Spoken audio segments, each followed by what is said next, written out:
Il y a plusieurs réflexions que nous pouvons tirer de l'histoire de Noé et du déluge. Obéissance et foi, Noé a obéi à l'instruction de Dieu pour construire une arche à un moment où il n'avait jamais plu sur la terre.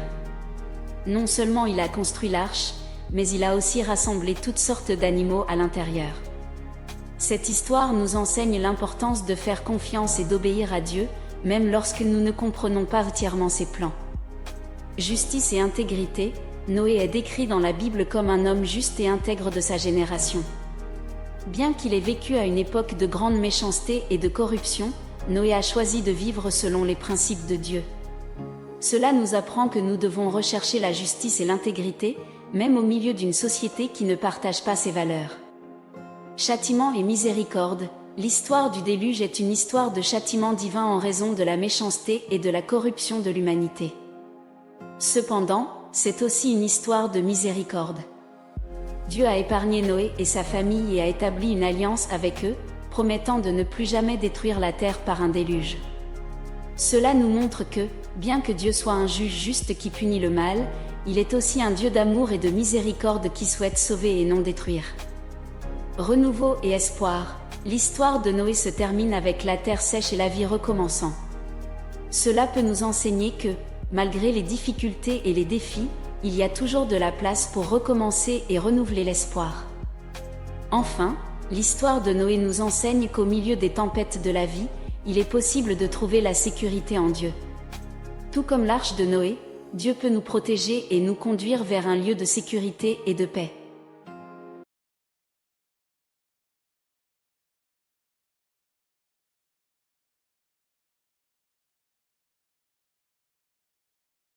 Une fois de plus, permettez-moi de vous emmener dans un voyage à travers la mémoire, une époque d'anciens temps et d'histoires éternelles, pour raconter à nouveau l'histoire d'un grand héros de la foi, Noé. Commençons notre voyage le jour où Noé est né, fruit de Lamech, qui a prophétisé que ce fils soulagerait la souffrance de ses mains, causée par la terre que le Seigneur avait maudite. En effet, Noé, qui est devenu père de 3 fils, Sem, Cham et Japheth, était une lumière dans un monde dominé par le mal et la corruption. Alors que le mal se multipliait et que l'humanité se livrait à toutes les formes de cruauté et de violence, Noé se démarquait. Homme juste et intègre parmi les gens de son époque, il ne s'est pas laissé séduire par le chaos ambiant. Au lieu de cela, il a choisi de marcher avec Dieu, gagnant ainsi sa grâce et sa faveur. Dieu, attristé par la dépravation qui avait envahi le monde, décida d'effacer toute vie terrestre, hommes et animaux. Mais Noé, en raison de son intégrité et de sa foi, fut épargné. Dieu lui donna des instructions pour construire une arche, une tâche monumentale que Noé accepta sans hésitation. Suivant les mesures et les spécifications divines, il construisit un sanctuaire en bois, protégé par du goudron, qui abriterait un couple de chaque créature vivante et de la nourriture suffisante pour tous. Obéissant à la parole de Dieu, Noé, avec sa femme, ses fils et les épouses de ses fils, entra dans l'arche, accompagné d'un couple de chaque espèce animale. 7 jours après leur entrée, la pluie tomba sur la terre, déclenchant le déluge qui durerait 40 jours et 40 nuits, couvrant toutes les montagnes et éteignant toute vie sur terre, sauf ceux qui étaient à bord de l'arche. À la fin du déluge, Dieu se souvint de Noé et de tous les animaux dans l'arche et fit baisser les eaux. Noé lâcha alors un corbeau, qui ne trouva pas où se poser, puis une colombe, qui revint avec une feuille d'olivier dans le bec, signe que la terre réapparaissait. Quand la terre fut enfin sèche, Dieu ordonna à Noé de sortir de l'arche avec sa famille et tous les animaux. Dieu bénit alors Noé et ses fils et établit une alliance avec eux. Il promit qu'il ne détruirait plus jamais toutes les créatures avec un déluge, et confia à Noé et sa famille la responsabilité de repeupler la terre. L'histoire de Noé est une histoire de foi, d'obéissance et de persévérance. Au milieu de la corruption et de la violence, Noé a choisi de marcher avec Dieu et a été épargné de la destruction. Son histoire nous montre que, même dans les situations les plus sombres, la foi peut être la lumière qui nous guide.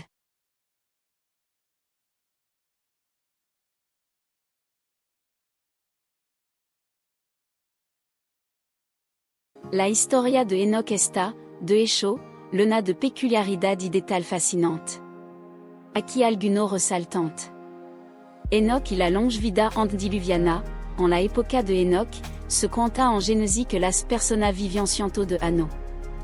Enoch tuvo un hijo, Mathusalem, a los 65 anno, pero continuo viviendo otro 300 anno más. Mathusalem es famoso por haber vivido 969 anno, el periodo de vida más largo registrado en la Biblia. Enoch no experimentó la muerte, de todas las figuras del Antiguo Testamento, solo Enoch y el profeta Elías son descritos como habiendo sido levado por Dios sin experimentar la muerte. Enoch caminó con Dios, y ya no fut visto, porque Dios se lo levó. Esto lo destaca como un ejemplo singular de devoción y comunión con Dios. Enoch y la alnea messianica. Enoch est parte de l'alnéa que leva à Noé, éventuellement, à Abraham. De esta alnéa surgió Davidi, finalement, Jesucristo. Así, Enoch forma parte del árbol genealógico que leva al Mesías, conectando su historia con la gran narrativa de redención en la Biblia. Enoch, el séptimo desde Adán, en el libro de Judas, Enoch est mencionado como el séptimo desde Adán. El número 7 tiene un significado simbólico en la Biblia, généralement asociado con la perfección y la totalidad, lo que podría resaltar la importancia y rectitud de Enoch. Estas son solo algunas de las curiosidades que rodean la figura de Enoch, un hombre de fe inquebrantable cuya vida nos ofrece lección profunda sobre el caminar con Dios.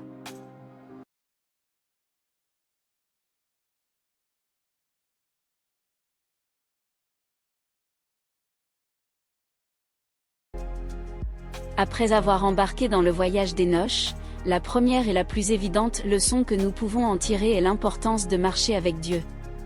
Marcher avec Dieu ne signifie pas seulement croire en son existence ou aller à l'église le dimanche.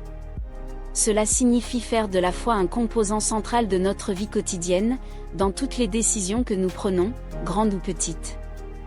Alors, comment pouvez-vous appliquer cela dans votre vie quotidienne ? 1. Cultiver une relation quotidienne avec Dieu.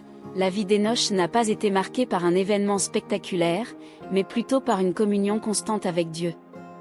De la même manière, nous devons chercher une connexion quotidienne avec Dieu à travers la prière, la lecture de la Bible et la méditation de sa parole. 2. Vivez une vie de foi. Enoch a plu à Dieu par sa foi. Ainsi, au lieu de vivre basé sur des peurs et des incertitudes, nous devons avoir confiance en Dieu et en sa parole. Dans la pratique, cela peut signifier prendre des décisions basées sur la confiance en Dieu, même lorsque les circonstances semblent défavorables. 3. Soyez un témoignage vivant. Enoch était connu comme un homme qui marchait avec Dieu. En d'autres termes, sa foi était visible pour les gens autour de lui. Vous pouvez appliquer cela dans votre vie en étant un exemple d'amour, de bonté et d'intégrité, reflétant les principes bibliques dans vos actions quotidiennes. 4. Soyez attentifs au plan de Dieu. Enoch était aussi un prophète, c'est-à-dire qu'il comprenait et proclamait les plans de Dieu. Bien que nous ne soyons pas tous appelés à être des prophètes, nous pouvons chercher à comprendre la volonté de Dieu dans nos vies et agir en conséquence. Ce sont des leçons pratiques qui peuvent transformer la manière dont nous vivons. Comme Enoch, nous pouvons avoir une foi qui transcende la vie et la mort et nous rapproche de plus en plus de Dieu. Alors, commençons-nous à faire les premiers pas dans ce voyage aujourd'hui ? Rappelez-vous, chaque pas que vous faites avec Dieu est un pas vers une vie plus complète et enrichissante.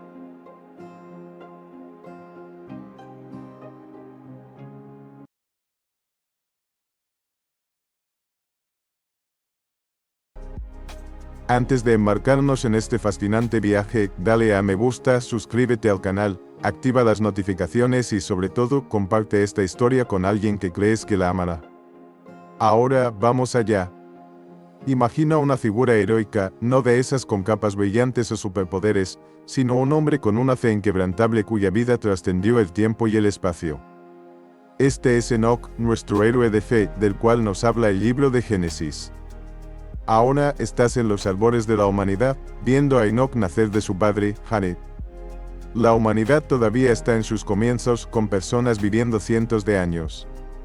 Enoch, después de 65 años, engendró a Matusalén y aquí está el punto crucial: Enoch caminó con Dios. Visualiza eso caminando lado a lado con el Creador. ¿Pero por qué Enoch?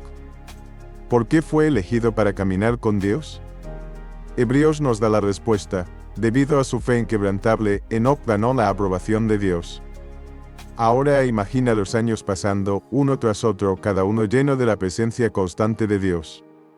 Enoc camina, habla y vive con Dios durante 300 años. Y luego, en un abrir y cerrar de ojos, Dios se lo lleva. Enoc ya no se ve entre los mortales. Detente y reflexiona por un momento.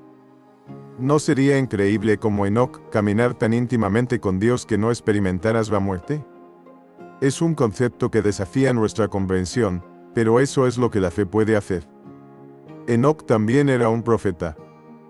Judas nos muestra a Enoc prediciendo la venida del Señor con miles de santos para juzgar a la humanidad. Enoc no solo caminaba con Dios, estaba sirviendo como mensajero divino. En este viaje hemos visto 3 momentos clave en la vida de Enoc: su caminata con Dios, su traslación para no ver la muerte y sus profecías del juicio venidero. En estos momentos podemos ver la fe de Enoc en acción, una fe tan grande que atrajo la atención de Dios. Ahora piensa en tu propia vida. ¿Qué te enseña la historia de Enoc? ¿Cómo puedes caminar más cerca de Dios, tener una fe tan fuerte como la de Enoc?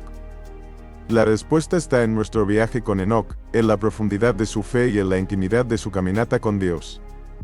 Y así nuestro viaje llega a su fin, pero el tuyo apenas está comenzando. Enoc mostró el camino, ahora depende de ti. Y mientras reflexionas sobre estas enseñanzas, no olvides dar me gusta, suscribirte, activar las notificaciones y compartir este increíble viaje con alguien que amas. Nunca olvides, y caminó Enoc con Dios, y desapareció porque Dios se lo llevó. Que podamos caminar con Dios como Enoc. Hasta la próxima.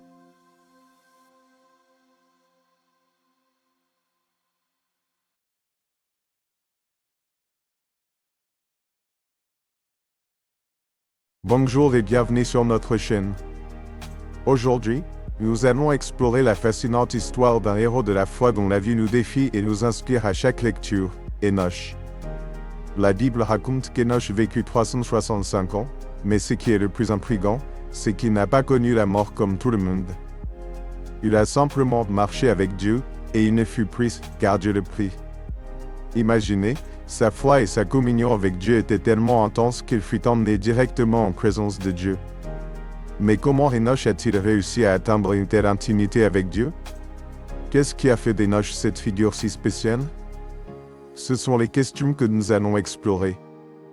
Je crois qu'il y a beaucoup à apprendre de son histoire. Si vous êtes aussi enthousiaste que moi à l'idée de découvrir davantage sur la vie d'Enoch, j'ai une invitation. Abonnez-vous à notre chaîne et activez la cloche pour ne manquer aucune de nos vidéos. Et si vous pensez que ce voyage sera aussi incroyable que je le crois, donnez un j'aime.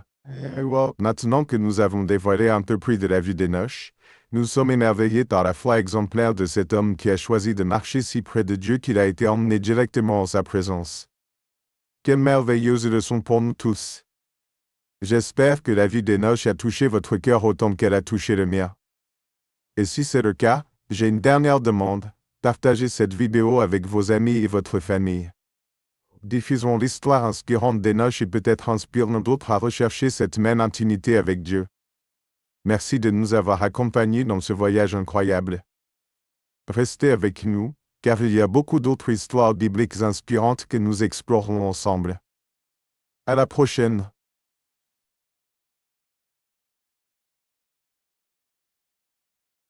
Vous êtes-vous déjà demandé ce que la première histoire de foi en l'humanité pourrait vous enseigner?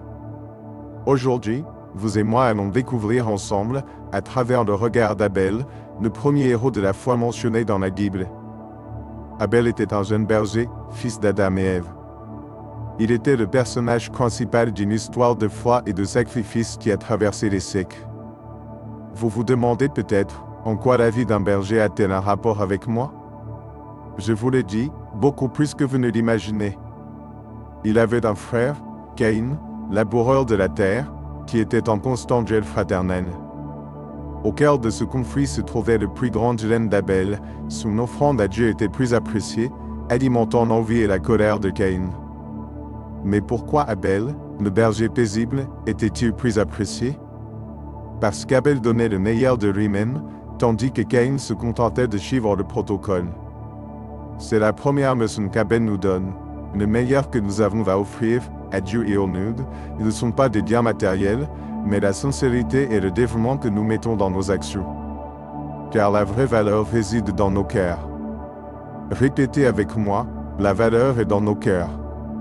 Abel a dû affronter la colère de Caïn.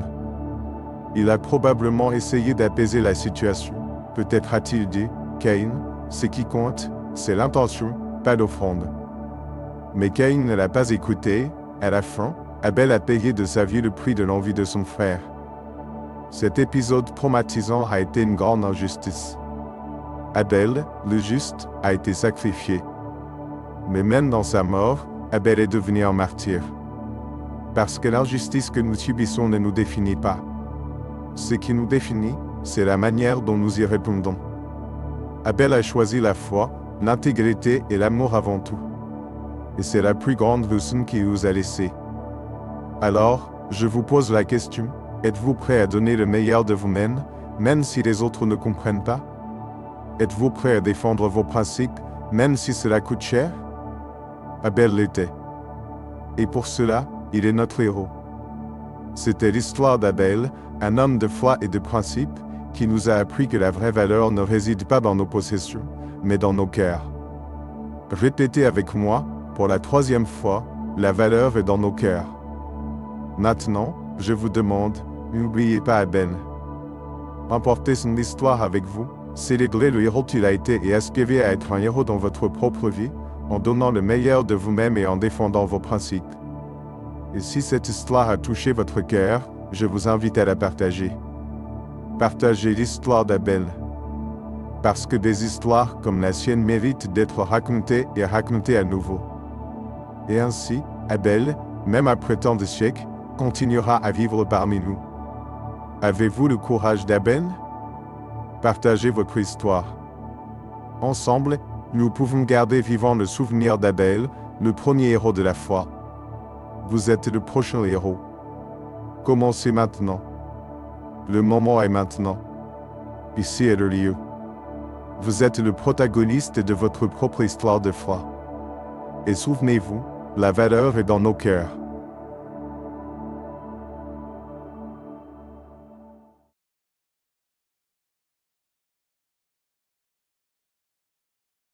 Écoutez-vous. Prêtez attention, car vous êtes sur le point de vous embarquer dans un voyage qui remonte à des milliers d'années. Un voyage à une époque où l'humanité commençait à peine, une époque de légendes, de mythes et de vérités extraordinaires. Et au cœur de cette tapisserie d'histoire se trouve Abel, le héros de la foi. Mais avant de plonger dans le récit, j'ai une petite requête. Si vous n'êtes pas encore abonné, cliquez sur le bouton d'abonnement ci-dessous, activez la cloche pour recevoir toutes nos mises à jour et laissez un like si vous appréciez ce voyage. Prêt? Allons-y, c'est parti pour notre histoire. Abel, vous devez connaître ce nom. Il apparaît au début du livre de la Genèse. Mais vous êtes-vous déjà demandé pourquoi Abel est si important pour être encore commémoré aujourd'hui? Aujourd'hui, nous allons découvrir la vérité derrière ce personnage qui, à première vue, semble secondaire, mais qui porte une leçon vitale pour nous tous. Abel était le frère de Caïn, tous deux fils d'Adam et Ève. Abel était un berger de moutons, tandis que Caïn était cultivateur. Voyez-vous la différence?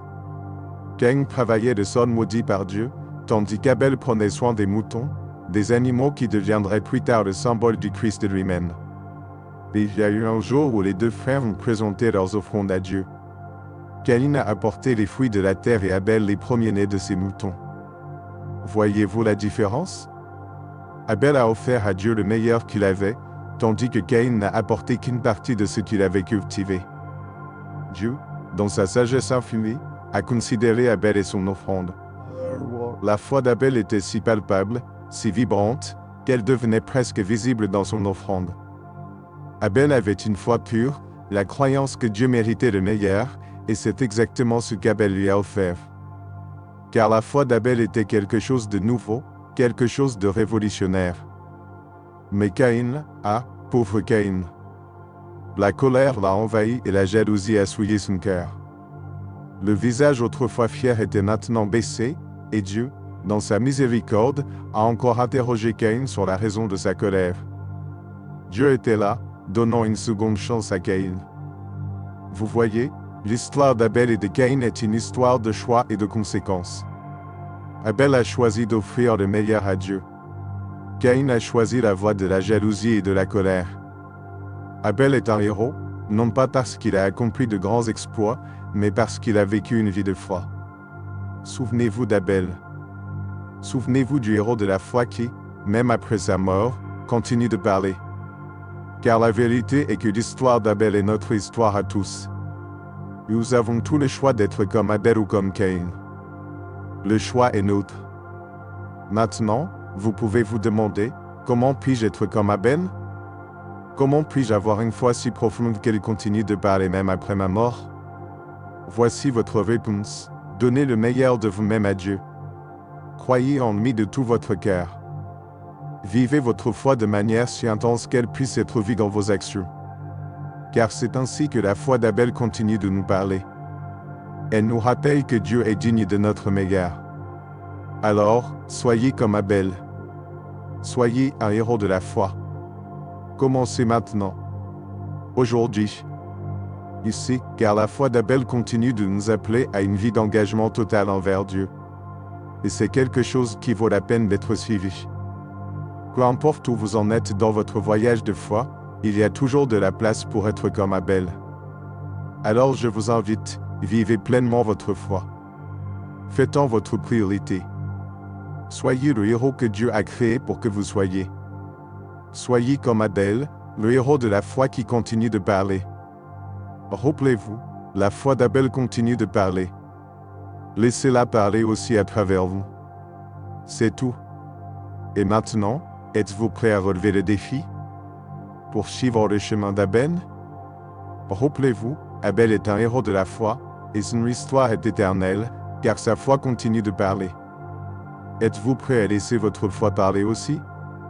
En terminant notre voyage d'aujourd'hui, je vous demande de partager ce message avec d'autres. Permettez que l'histoire d'Abel et sa foi atteignent plus de personnes. Rappelez-vous, la foi d'Abel continue de parler, elle vous appelle. Allons-nous répondre à cet appel ensemble? Partagez ce message et faisons le voyage de la foi ensemble.